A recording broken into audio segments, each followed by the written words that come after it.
Hello നമസ്കാരം, രഞ്ജിത്ത്. ഇന്നൊരു കഥയാണ്. പലപ്പോഴും പല കഥകളും നമ്മളെ വെറുതെ ഇൻസ്പയർ ചെയ്ത് കളയും, ചില തോൽവികളൊക്കെ നമ്മളെ പേടിപ്പിച്ച് കളയും. അത്തരത്തിൽ വേണമെങ്കിൽ ഒന്ന് പേടിപ്പിക്കാവുന്ന ഒരു സ്റ്റോറിയാണ് ഇന്നത്തെ. ടപ്പർവെയർ എന്ന് പറയുന്ന ബ്രാൻഡിനെ കുറിച്ചാണ്. ടപ്പർവെയർ മിക്ക ആൾക്കാരും കേട്ടിട്ടുള്ള ബ്രാൻഡായിരിക്കും. ടപ്പർവെയർ ഉൽപ്പന്നങ്ങൾ പലരും ഉപയോഗിക്കുന്നുണ്ടാവും. നല്ല ക്വാളിറ്റിയുള്ള ഉൽപ്പന്നങ്ങളാണ്. ടപ്പർവെയർ എന്ന് പറയുമ്പോൾ ചില പാത്രങ്ങളാണ്, ഡബ്ബകൾ, പ്ലാസ്റ്റിക് ഡബ്ബകളൊക്കെയാണ്. നമ്മൾ പലപ്പോഴും ടപ്പർവെയർ എന്നുള്ളത് ഒരു പ്രൊഡക്റ്റിൻ്റെ കാറ്റഗറിയാണ് എന്ന് വിചാരിച്ചിരിക്കുന്ന ആളുകൾ വരെയുണ്ട്. ഒരു വളരെ പേടിപ്പിക്കുന്ന ഒരു കാര്യം, ടപ്പർവെയർ ബാങ്ക്രപ്റ്റായി എന്നുള്ളതാണ്. ബാങ്ക്രപ്സി ഫയൽ ചെയ്തിരിക്കുന്നു. എന്തുകൊണ്ടായിരിക്കും ടപ്പർവെയർ പോലെ വേൾഡിലെ തന്നെ ലീഡിംഗ് ആയിട്ടുള്ള നല്ല ക്വാളിറ്റിയിൽ കാര്യങ്ങൾ കൊണ്ടുപോയിരുന്ന ഒരു ബ്രാൻഡ് ബാങ്ക്രപ്റ്റായത്? ഏകദേശം 4 കാരണങ്ങളാണ് ചൂണ്ടിക്കാണിക്കാനുള്ളത്. ഈ 4 കാരണങ്ങൾ നമുക്ക് പെട്ടെന്നൊന്ന് അനലൈസ് ചെയ്ത് നോക്കാം. ഏറ്റവും ആദ്യത്തെ കാര്യം, ഡിക്ലൈനിങ് സെയിൽസും മാർക്കറ്റിലെ അവരുടെ റെലവൻസിലെ താഴേക്ക് പോക്കുമാണ്. 2013 ടപ്പർവെയറിൻ്റെ റവന്യൂവിൻ്റെ 50% മാത്രമേ 2022 ആയപ്പോൾ ടപ്പർവെയറിനുണ്ടായുള്ളൂ. അതായത് 10 വർഷം കൊണ്ട് വേൾഡിൽ ശക്തമായി നിലനിന്നിരുന്ന ടപ്പർവെയർ എന്ന് പറയുന്ന ബ്രാൻഡിൻ്റെ റവന്യൂ 50% കുറഞ്ഞിരിക്കുന്നു. എന്തുകൊണ്ടായിരിക്കും കുറഞ്ഞിട്ടുണ്ടാവുക? പല കോമ്പറ്റീറ്റേഴ്സും വന്നു.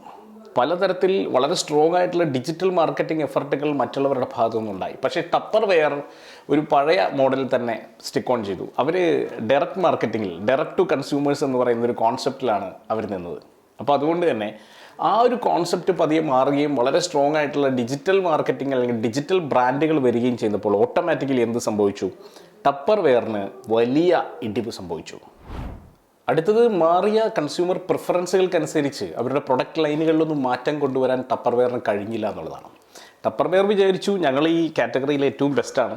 കാര്യമായിട്ടുള്ള അപ്ഡേഷൻസോ കാര്യമായിട്ടുള്ള പഠനങ്ങളോ റിസർച്ചോ ഒന്നും ടപ്പർവെയർ ചെയ്തില്ല. കാര്യമായിട്ടെന്നാണ് പറയുന്നത്, ചെയ്തില്ല എന്നല്ല പറയും, തീരെ ചെയ്തില്ല എന്നല്ല.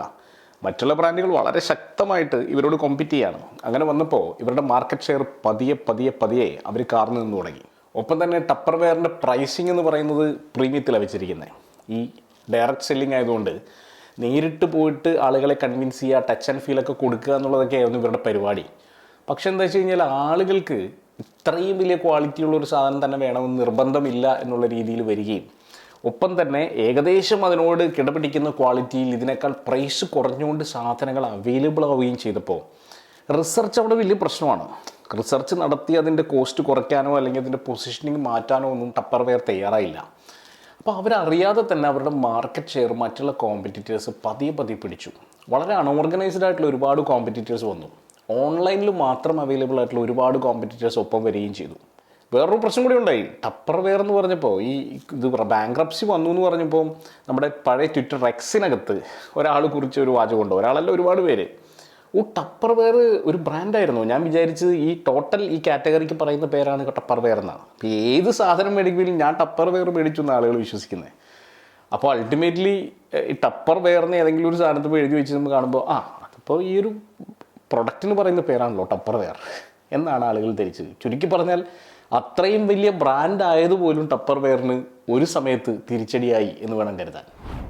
അടുത്തത് ഇവരുടെ വീക്ക് ബ്രാൻഡിങ് സ്ട്രാറ്റജിയാണ്, ബ്രാൻഡിങ് ആൻഡ് മാർക്കറ്റിംഗ് സ്ട്രാറ്റജിയാണ്. ഇവർ ഈ ഡയറക്റ്റ് ടു കൺസ്യൂമേഴ്സ് എന്ന് പറയുന്ന കോൺസെപ്റ്റിൽ തന്നെ പോയതുകൊണ്ട് ഇവർക്ക് അങ്ങനെ വേറെ സെപ്പറേറ്റ് ആയിട്ടുള്ള സ്ട്രോങ് ബ്രാൻഡിങ് എഫേർട്സ് ഉണ്ടായിരുന്നില്ല എന്ന് വേണം പറയാൻ. അപ്പോൾ എഗെയിൻ ഞാൻ നേരത്തെ പറഞ്ഞ ഇഷ്യൂ ഒക്കെ അതുമായിട്ട് കണക്റ്റഡാണ്. അതായത് ഒരു കാറ്റഗറിയുടെ പേരാണെന്ന് ആളുകൾ തെറ്റിദ്ധരിക്കാനുള്ള പ്രധാനപ്പെട്ട കാരണം തന്നെ ഇവരുടെ ബ്രാൻഡിങ് പ്രോപ്പർ ആയിരുന്നില്ല എന്ന് കാണിക്കുന്ന ഒരു കാര്യമാണ്.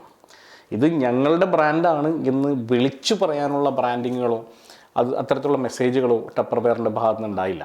അപ്പോൾ ശരിക്കും പറഞ്ഞാൽ ലീഡിംഗ് ആയിട്ടുള്ളൊരു ബ്രാൻഡാണ്, ഞങ്ങളെ വെല്ലാൻ ആരുമില്ല, ഞങ്ങൾ മൊണോപ്പൊളിയാണ് എന്നുള്ളൊരു തെറ്റിദ്ധാരണയിൽ നിന്ന് ഉണ്ടായ ഒരു വലിയ വീഴ്ചയാണ് ടപ്പർവെയറിൻ്റെത് എന്ന് നമുക്ക് മനസ്സിലാക്കാം. ആൻഡ് ഫൈനലി എല്ലാ ബ്രാൻഡുകൾക്കും സംഭവിക്കുന്ന പോലെ തന്നെ റവന്യൂ കുറയുന്നതിൻ്റെ ഒപ്പം തന്നെ അവരുടെ പ്രോഫിറ്റബിലിറ്റിയും കുറയുന്നത് കണ്ടു. ഒപ്പം തന്നെ അവരുടെ ക്യാഷ് ഫ്ലോ നെഗറ്റീവ് ആവാൻ തുടങ്ങി. ഓട്ടോമാറ്റിക്കലി ഡെറ്റ് ഇൻക്രീസ് ചെയ്യാൻ തുടങ്ങി. ക്യാഷ് ഫ്ലോയിൽ പ്രശ്നങ്ങൾ വന്നു തുടങ്ങി. ഒരു കാരണവശാലും ആളുകൾക്ക് കൊടുക്കുന്ന ഇൻസെൻറ്റീവ്സ്, റിവാർഡ്സ് ഇങ്ങനെയുള്ള കാര്യങ്ങൾ മീറ്റ് ചെയ്യാൻ പറ്റാതായി തുടങ്ങി.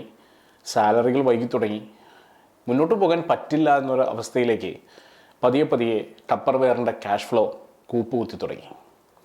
അപ്പോൾ ശരിക്കും സ്ട്രാറ്റജിയിൽ നിന്നാണ് എല്ലാ പ്രശ്നങ്ങളും ആരംഭിക്കുന്നത്. അപ്പോൾ ഇവരുടെ സ്ട്രാറ്റജി റൈറ്റ് ടൈമിൽ അഡ്രസ്സ് ചെയ്തില്ലെങ്കിൽ പിന്നെ ഇപ്പോൾ നമ്മൾ ചിലപ്പോൾ പറയില്ല, വലിയൊരു ലോറിയിൽ നമ്മൾ ലോഡൊക്കെ കയറ്റി വരുന്ന സമയത്ത് തൊട്ട് മുമ്പിൽ വെച്ച് ബ്രേക്ക് ചവിട്ടി കഴിഞ്ഞാൽ ചിലപ്പോൾ കിട്ടില്ല, അത് ഇടിച്ചങ്ങ് പോകും. കുറച്ച് അകലെ വെച്ച് തന്നെ ബ്രേക്ക് ചവിട്ടേണ്ടി വരും, എന്നാലേ നമുക്ക് നമ്മൾ ഉദ്ദേശിച്ച സ്ഥലത്ത് നിർത്താൻ പറ്റൂ. എന്ന് പറയുന്ന പോലെ നമ്മളൊന്ന് ഫോർകാസ്റ്റ് ചെയ്ത് കൃത്യമായി പ്രഡിക്റ്റ് ചെയ്ത് എവിടെ നിർത്തണം എന്നുള്ളത് കൃത്യമായിട്ടുള്ള ഒരു ധാരണ ഉണ്ടായാൽ മാത്രമേ ഇത്തരത്തിലുള്ള ഭീകരങ്ങളായിട്ടുള്ള ബാങ്ക്രപ്സി പോലുള്ള പ്രശ്നങ്ങളിൽ നിന്ന് നമുക്ക് രക്ഷപ്പെടാൻ സാധിക്കുകയുള്ളൂ. ടപ്പർവെയറിൻ്റെ കഥ അല്ലെങ്കിൽ റിയൽ ഇൻസിഡൻറ്റ് നമ്മളോട് പറയുന്നത് വളരെ പ്രധാനപ്പെട്ട ചില കാര്യങ്ങളാണ്. ഒന്ന്, സ്ട്രാറ്റജി എപ്പോഴും നമ്മൾ അപ്ഡേറ്റ് ചെയ്തുകൊണ്ടിരിക്കണം, എപ്പോഴും പഠിച്ചുകൊണ്ടിരിക്കണം. എത്ര വലുതാണെങ്കിലും അതൊരു ലേണിംഗ് ഓർഗനൈസേഷനായി മാറ്റണം. നമ്മൾ മൊണോപ്പൊളിയാണ് എന്ന് കരുതി നമ്മൾ താഴേക്ക് പോവില്ല എന്നുള്ളൊരു തെറ്റിദ്ധാരണ വേണ്ട. കാരണം ടെക്നോളജി ഓരോ ദിവസവും മാറിക്കൊണ്ടിരിക്കുന്നുണ്ട്, പുതിയ കോമ്പറ്റീറ്റേഴ്സ് ഓരോ ദിവസവും വന്നുകൊണ്ടിരിക്കുന്നുണ്ട്. അപ്പോൾ ബി കോഷ്യസ്. ഒപ്പം തന്നെ നമ്മുടെ ഫൈനാൻഷ്യൽസ് വയബിൾ അല്ലേ എന്നുള്ളത് എല്ലാ ദിവസവും റിവ്യൂ ചെയ്യുകയും ചെക്ക് ചെയ്യുകയും വേണം. മാത്രമല്ല, എപ്പോൾ വേണമെങ്കിൽ നമ്മുടെ സ്ട്രാറ്റജീസും ബിസിനസ് മോഡൽസും ഒക്കെ ഒബ്സലീറ്റ് ആവാം, ഇല്ലാതായി പോവാം. പുതിയ മോഡലുകൾ എപ്പോഴും ആവശ്യമാണ്. എപ്പോഴും ചിന്തിച്ചുകൊണ്ടിരിക്കുക, എപ്പോഴും പഠിച്ചുകൊണ്ടിരിക്കുക, പുതിയതായി വന്നുകൊണ്ടേയിരിക്കുക. All the best.